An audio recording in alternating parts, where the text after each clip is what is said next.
Everybody keeps telling me that I have to engage my audience by asking questions, and then I do, and crickets in the room. Nobody responds. That's really awkward and frustrating.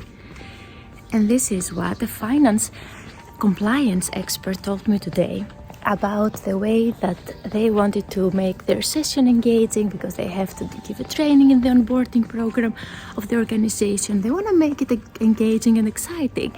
But guess what? They don't know how, because if you just ask questions, it doesn't work like this. So here are the 3 things that I told her, and they really worked. So how to engage the audience if you want to use questions. At first, if you want to kick off with questions, which is a good way of doing it, but in the beginning, people are a little bit colder, a bit shyer. So if you want to do it in the beginning, make sure that you do it in a light way. So for example, ask for a show of hands, or ask people to throw an emoji in the chat if you are doing it virtually.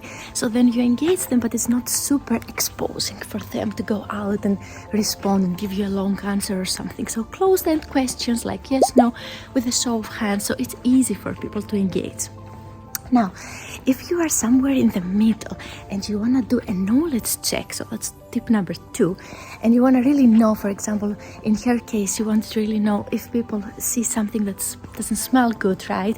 Who would they contact? Would it be the finance controller? Would it be the compliance office? Would it be their manager? So who do they contact? Then you can do it like in a quiz setting, but instead of people saying, okay, I would choose A, B, or C, they would, if it's A, they would jump, if it's B, they would squat, and if it's C, they would make a little dirt. So that's a bonus, right? So you get more engagement, and also you lift up the energy in the room.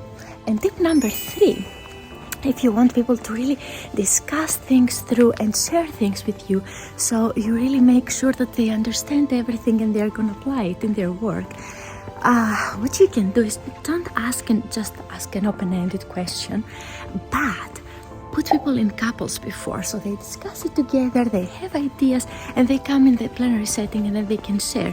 In her case, it was about inside trading law, so you want people to talk through these things and make sure they really come all together afterwards and share their opinions, their ideas, because you want to make sure that you work with that afterwards, right? You don't want crickets in the rooms.